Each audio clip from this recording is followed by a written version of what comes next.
हस्ती का आंगन। गुले राना। अब्बा मेरी दोस्त की बर्थडे है, मुझे भी इनवाइट किया है उसने। अगर आप इजाज़त दें तो चली जाऊं। रात के खाने पर जब ये छोटा सा खानदान इकट्ठा बैठा था, उसने पूछा। अब्बा जवाब देने के बजाय अम्मी की तरफ देखने लगे।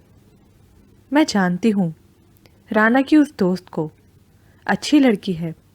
एक दो बार अपनी वालदा के साथ हमारे घर आ चुकी है और उनका घर भी हमारे घर से ज़्यादा दूर नहीं है। अम्मी ने तफसीली जवाब दिया। बेटा, जब आपकी अम्मी को कोई एतराज़ नहीं तो मुझे कैसे हो सकता है? वो मुस्कुराकर बोले और फिर खाने की जानिब मुतवज्जा हो गए। आज अम्मी ने कोफ्ते बनाए थे, यानी सभी की पसंदीदा डिश। सभी तारीफें करते हुए खा रहे थे। लेकिन अब्बा, एक मसला और भी तो है ना? यकीनन गिफ्ट के लिए पैसे चाहिए होंगे। जी अब्बा, वो खिसियाकर मुस्कुराते हुए बोली। तो बेटा, ये तो कोई मसला ही नहीं है।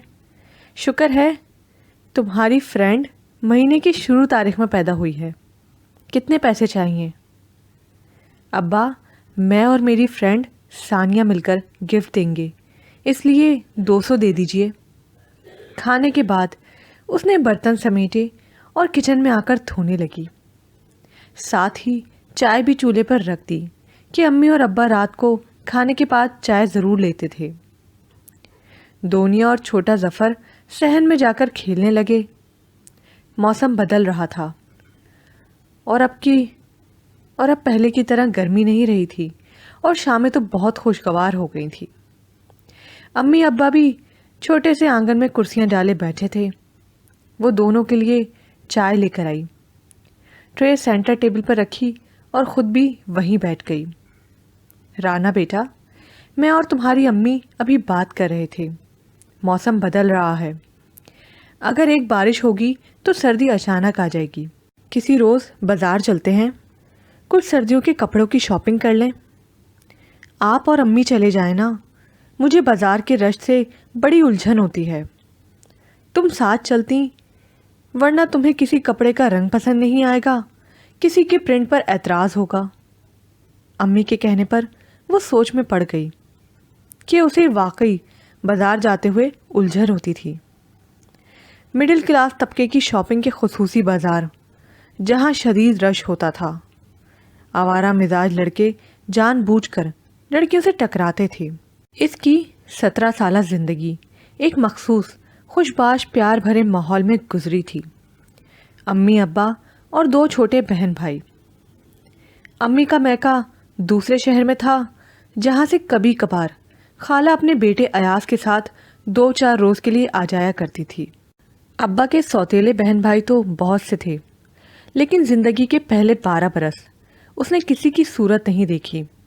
फिर अचानक एक रोज़ जब वो स्कूल से आई तो उनके सादा से ड्राइंग रूम में बड़ी ही आन बान वाली शख्सियत मौजूद थी और अब्बा उनकी आमद पर कितने खुश थे। उसका अंदाज़ा अब्बा के चेहरे और लहजे से फूटती बेपनाह खुशी से लगाया जा सकता था। उसे बताया गया कि ये तुम्हारे ताया जान होते हैं। ऊंचे लंबे कीमती लिबास पहने वो कहीं से अब्बा के भाई नहीं लग रहे थे। ओह, तो हमारे घर के बाहर जो गाड़ी खड़ी है वो यकीनन ताया अब्बा की होगी। वो उनसे झिझक तो रही थी, लेकिन उन्हें देखना उसे अच्छा भी लग रहा था। अम्मी ने बहुत पुरतकल्लुफ़ खाना बनाया था, जिसकी उन्होंने बहुत तारीफ़ की और फिर वो चले गए।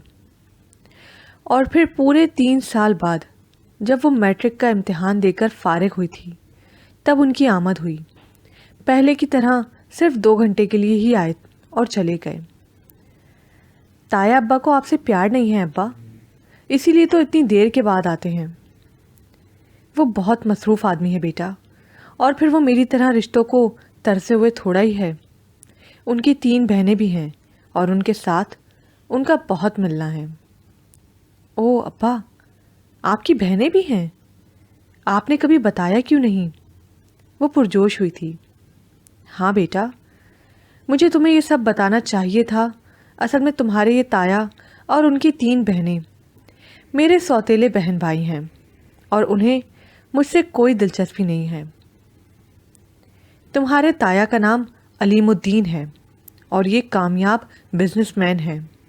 اسی طرح تینوں بہنیں بھی کھاتے پیتے گھرانوں میں بیاہی ہوئی ہیں۔ اصل میں میری دوسری والدہ بہت جائیداد والی تھی، تو ان کی جائیداد ان کی اولاد میں تقسیم ہوئی، اور کچھ علیم بھائی خود بھی سمجھدار آدمی ہیں، کاروبار شروع کیا اور اب بے حد کامیابی سے اسے چلا رہے ہیں۔ تایا ابا کے بچے بھی ہوں گے؟ ہاں، ایک بیٹا ہے ان کا۔ صرف ایک؟ ابا اس کے انداز پر ہنس پڑے، پھر بولے، بہت سال پہلے بھابھی کی ڈیتھ ہو گئی تھی۔ بھائی جان نے دوسری شادی چند سال پہلے ہی کی ہے، اور دوسری بیوی سے ان کی کوئی اولاد نہیں ہے۔ صرف بڑی بھابھی سے ایک بیٹا ہے، عدیل نام ہے اس کا۔ ابا، کبھی تایا ابا نے آپ کو اپنے ہاں انوائٹ نہیں کیا؟ کچھ سوچ کر گل رانا نے نیا سوال کیا تھا۔ اس سوال پر ابا کے مسکراتے ہونٹ ساکت ہو گئے۔ انہوں نے نفی میں سر ہلایا، پھر کچھ دیر بعد بولے، وہ بڑے آدمی ہیں بیٹا، اور کتنے سال تو انہیں میں یاد ہی نہیں آیا۔ اب جو آ کر مل لیے ہیں تو ہی ان کی مہربانی ہے۔ لوگوں کے اتنے رشتہ دار ہوتے ہیں، گرمیوں کی چھٹیوں میں کوئی ماموں کے ہاں جاتا ہے، کسی کے چچا پھپھی چھٹیوں میں آ کر رہتے ہیں۔ ہماری تو بس ایک خالہ ہیں، ان کے ہاں بھی ہم اس لیے نہیں جاتے کہ امی کہتی ہیں ان کے مالی حالات اچھے نہیں ہیں، ہم جائیں گے تو ان پر بوجھ پڑے گا۔ وہ بھی بس کبھی کبھار صرف ایاز بھائی کو لے کر آ جاتے ہیں، حالانکہ ان کی 2 بیٹیاں بھی ہیں۔ رانا، تم کیا باتیں لے کر بیٹھ گئی ہو؟ کچن میں برتن دھونے والے رکھے تھے، جاؤ دھو کر رکھو۔ امی کے کہنے پر اسے اٹھنا پڑا، لیکن وہ جانتی تھی اس کے کچن میں آ جانے کے بعد بھی امی ابا کے درمیان اسی موضوع پر باتیں ہوتی رہیں گی جو موضوع وہ چھیڑ کر آئی تھی۔ اور پھر 2 سال بعد، جب وہ کالج کی اسٹوڈنٹ تھی اور پہلے سے کچھ سمجھدار بھی ہو چکی تھی، کالج سے واپسی پر گھر میں داخل ہوتے ہی چھوٹی بہن دونیا نے بتایا تھا، تایا جان آئے ہیں، اور آج تو تائی جان بھی ان کے ساتھ ہیں۔ ارے واقعی؟ وہ جلدی سے اپنے اور دونیا کے مشترکہ کمرے میں گئی، بیگ اور چادر اتار کر رکھی اور الماری کھول کر کوئی اچھے سے کپڑے دیکھنے لگی۔ جب وہ لباس تبدیل کر کے فریش چہرے کے ساتھ بڑے کمرے میں آئی تو وہ دونوں سامنے ہی بیٹھے تھے۔ تایا جان کی باروآب پرسنالٹی کے باعث وہ تو سلام کے علاوہ اور کوئی بات کر ہی نہ پائی تھی، اور آج ان کے برابر میں تھوڑے کم قد والی، سانولی رنگت اور نرم ناخوش کی مالک جو خاتون بیٹھی تھی، یقیناً یہی تائی جان تھیں۔ تایا ابا سے تو ان کا کوئی جوڑ ہی نہیں تھا، لیکن اگر تایا ابا سے الگ ان کی شخصیت کو دیکھا جائے تو وہ نرم مسکراہٹ والی اور اچھے دل کی مالک ایسی خاتون معلوم ہوتی تھی جن سے بات کرنا بالکل بھی مشکل نہیں تھا۔ وہ اٹھ کر بڑی محبت سے ملی۔ تایا ابا نے اس کے سلام کے جواب میں اپنا بھاری بھرکم ہاتھ اس کے سر پر رکھا اور نہ کوئی بات نہیں کی۔ ابا ابھی گھر نہیں آئے تھے۔ تایا کی ساری توجہ ٹی وی کی جانب تھی، جبکہ تائی اماں دھیمی آواز میں اس سے باتیں کرنے لگی تھیں۔ بھابھی کچن میں اکیلی لگی ہوئی ہیں، جا کر ہاتھ بٹاؤ۔ تایا ابا نے بڑی سنجیدگی سے تائی اماں کو حکم دیا تھا۔ نہیں، آپ بیٹھے تائی اماں، میں جاتی ہوں۔ وہ اٹھ کھڑی ہوئی، کچن میں آئی تو پتہ چلا کہ کرنے کو تو کوئی کام ہی نہیں ہے۔ وہ لوگ اتنی ساری کھانے پینے کی چیزیں بھی تو لائے تھے، امی تو صرف برتن سیٹ کرنے لگی تھیں۔ ابا کو فون کر دیا تھا، وہ بھی بس آنے ہی والے تھے۔ اتنا کچھ اٹھا لائے ہیں بھائی اور بھابھی جان، یہ پھل فروٹ ایک طرف، وہ ہم سب کے لیے کپڑے بھی لے کر آئے ہیں۔ تائی امی تو بہت اچھی ہے امی، بے حد نرم، خوب مہربان سی۔ ہاں واقعی، میرا نہیں خیال تھا भाई साहब जैसे बंदे की बेगम ऐसी सादा सी होंगी। सुबह जब फ़ोन पे तुम्हारे ताया अब्बा ने बताया कि बेगम के साथ आ रहे हैं तो मैं तो घबरा ही गई थी। अभी माँ बेटी में बातें हो ही रही थी कि शाहिदा बेगम ताई जान भी वहाँ चली आईं। आप चलकर बैठे भाभी, इधर गर्मी में क्यों आई? नहीं, गर्मी कैसी, और औरत की तो आधी से ज़्यादा उम्र किचन में ही गुजरती है। आपके घर तो बहुत से मुलाजिम होंगे ताई जान। हाँ, लेकिन किचन मैं खुद ही देखती हूँ। हेल्प के लिए एक मुलाजमा मेरे साथ होती है कि अब तबीयत कुछ अच्छी नहीं रहती। घर में आना जाना तो बहुत लगा रहता है, मेरे लिए अकेले सब संभालना मुश्किल होता है। दोनों पुप्पो भी तो उसी शहर में हैं। कितने बच्चे हैं उनके? उसने इश्तियाक से पूछा।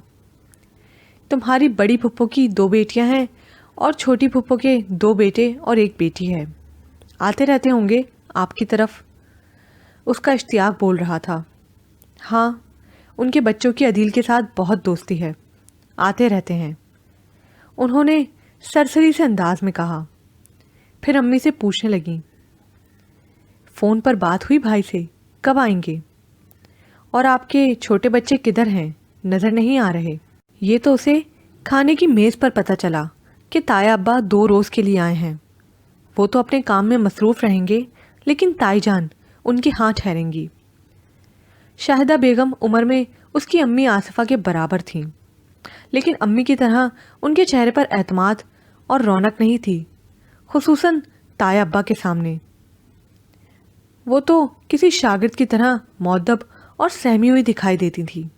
यकीनन ताया अब्बा की बारोआब शख्सियत उन पर बहुत ज़्यादा हावी हो चुकी थी। खाना खाकर ताया अब्बा तो किसी ज़रूरी काम का कहकर चले गए। वो गए तो ताई अम्मी भी रिलैक्स होकर बातें करने लगीं। जो गिफ्ट वो उनके लिए लाई थी वो सब खोल लिए। तुम्हारे ताया अब्बा ने बताया था, मेरी भतीजियाँ बहुत प्यारी हैं। अच्छा, यहाँ आकर तो ऐसे बैठते हैं। ओहो राना, अम्मी ने टोक दिया। हाँ, ये तो आदत है उनकी, लेकिन ज़िंदगी में भाई की कमी वो भी महसूस करते हैं। बहनें तो हैं, लेकिन उनका मिजाज कुछ और तरह का है। अलीम उनके यहाँ बहुत कम जाते हैं और उनसे ज़्यादा बेतकल्लुफ़ भी नहीं है। और अदील कैसा है? क्या वो भी अपने वालिद जैसा मिजाज रखता है? आमना बेगम पूछने लगी। नहीं भाभी, अदील तो उनसे बहुत मुख्तलिफ है, बल्कि उन्हें तो अफसोस है कि वो उन पर क्यों नहीं गया। लेकिन बात यह है, इकलौता बेटा है, लाडला भी है। ना सिर्फ उनका बल्कि दोनों फुप्पियाँ भी उसे बहुत ज़्यादा अहमियत देती हैं। चलो, वक्त के साथ साथ संजीदा हो जाएगा। लड़के तो ऐसे ही होते हैं। आसिफा बेगम के कहने पर उन्होंने कुछ सोचते हुए धीरे से सर हिला दिया। शायद उन्हें देवरानी की बात से इत्तेफाक नहीं था। छोटी छोटी खुशियां मिलकर कितनी बड़ी दौलत बन जाती हैं। वो तीनों बहन भाई अपने अपने तालीमी इदारों से 3 बजे तक वापस आ जाते थे और 3:30 बजे अब्बा का फ़ोन आता था, ये मालूम करने के लिए कि बच्चे खैरियत से घर तो पहुंच गए हैं ना। हर छुट्टी के रोज़ उनकी पसंद के मुताबिक खाना बनना, उनके लिए मालूमाती किताब की फरहमी, अपने बचपन के किस्से, शोखी और शरारतें, वो सभी कुछ तो शेयर करते थे उनके साथ। एक अब्बा के वजूद की बदौलत जैसे दुनिया की सारी खुशियाँ उसकी मुट्ठी में थीं। गम की आंधी अचानक ही उठी और अपने साथ सारी खुशियाँ उड़ा ले गई। रोड एक्सीडेंट में अब्बा ज़िंदगी हार गए थे। वो तो एक सकते के आलम में थी। कौन आ रहा था, कौन दिलासा दे रहा था, कुछ एहसास ही नहीं था। लेकिन जब ताया अब्बा ने उसे सीने से लगाया तो जैसे सकता टूट गया। वो चीख चीख कर रोने लगी थी। सदमा तो बहुत बड़ा है बेटा, तुमने बड़ा नुकसान उठाया है, लेकिन खुद को बेसहारा मत समझना। मैं तुम्हारे अब्बा का बड़ा भाई हूँ, तुम खून हो मेरा, बच्चे हो मेरे। ताया अब्बा की आवाज़ भारी हो रही थी। फिर आने वाले दिनों में कितने ही फैसले होते चले गए। घर किराए का था, इन्हें छोड़ना था कि अब आमदनी का वो ज़रिया नहीं था। उन्हें अब्बा की पेंशन ही मिलना थी या कुछ फंड्स थे। लेकिन सरकारी काम اتنی جلدی کہاں ہوا کرتے ہیں۔ تایا ابا انہیں اپنے شہر اپنے گھر لے کر جا رہے تھے۔ اسی شہر میں خالہ بھی رہتی تھی، لیکن ان کا گھر چھوٹا تھا۔ مالی حالات بھی اتنے اچھے نہیں تھے کہ وہ مستقل بہن اور اس کے زیر تعلیم بچوں کا بوجھ اٹھا سکتی۔ حیران آنکھوں، سہمے چہروں کے ساتھ وہ اپنا سب کچھ چھوڑ کر ایک نئے شہر بلکہ ایک نئی دنیا میں جا رہے تھے۔ تایا ابا کا گھر بہت اچھا تھا اور گھر کے پچھلے حصے میں بنے جو 2 کمرے انہیں دیے گئے وہ بھی بہت اچھے، ہوادار اور روشن تھے۔ کمروں کے آگے برآمدہ اور سائڈ پر چھوٹا سا اسٹور اور ایک عدد کچن جو تایا ابا نے ان کے لیے بنوایا تھا۔ آصفہ بیٹی، وہ بھاوج کو بیٹی کہہ کر مخاطب کرتے تھے، میں تمہیں اپنے ساتھ بھی رکھ سکتا تھا، لیکن میں نے سوچا شاید وہاں بچے اتنا ریلیکس فیل نہ کریں۔ یہ پورشن تھوڑا الگ ہے، تم لوگ اپنی مرضی سے رہ سکتے ہو یہاں۔ میں نے کچن بھی بنوا دیا ہے، لیکن تم لوگ کھانا ہمارے ساتھ ہی کھایا کرو گے۔ یہاں صرف چائے وغیرہ کا سامان رکھ لو کہ سردیوں میں ہمارے کچن تک آنا تمہارے لیے مشکل ہوگا۔ ویسے میں سوچ رہا ہوں لاؤنج میں ایک دروازہ ادھر سے کھلوا دوں تاکہ تمہیں لمبا چکر نہ کاٹنا پڑے۔ تایا ابا بھی بالکل ابا کی طرح چھوٹی چھوٹی باتوں کا خیال رکھتے تھے۔ وہ صرف یہی سوچے جا رہی تھی۔ میں نے دونوں بہنوں کو آپ سب کی آمد کے بارے میں بتا دیا ہے، آئیں گی چند روز میں ملنے کے لیے۔ تایا ابا کو کسی کام سے جانا تھا، انہیں بتا کر وہ تو رات کو آنے کا کہہ کر چلے گئے۔ تائی جان وہیں بیٹھ گئیں اور دھیرے سے بولیں، آصفہ تم شاید اپنی نندوں سے ملی نہیں ہوگی، میں تمہیں بتا دوں وہ ذرا دوسرے مزاج کی ہیں۔ میں سگی بھابھی ہو کر بھی ان کے لیے عزت کی مستحق نہیں ہوں، تو تم تو پھر ان کی کسی بات کو دل سے نہ لگانا۔ ہاں عدیل انہیں بہت چاہتا ہے، اس کے سامنے ان لوگوں کے لیے ناپسندیدگی کا اظہار نہ کرنا۔ عدیل کہاں ہے؟ ہم نے دیکھا نہیں اسے۔ اس کی اپنی مصروفیات ہیں اور گھر میں اس کے لیے کوئی دلچسپی بھی تو نہیں ہے۔ 10-15 دن اس کے لیے کوئٹہ گیا ہوا ہے کسی دوست کے ساتھ۔ شاہدہ بیگم مسکرا دیں۔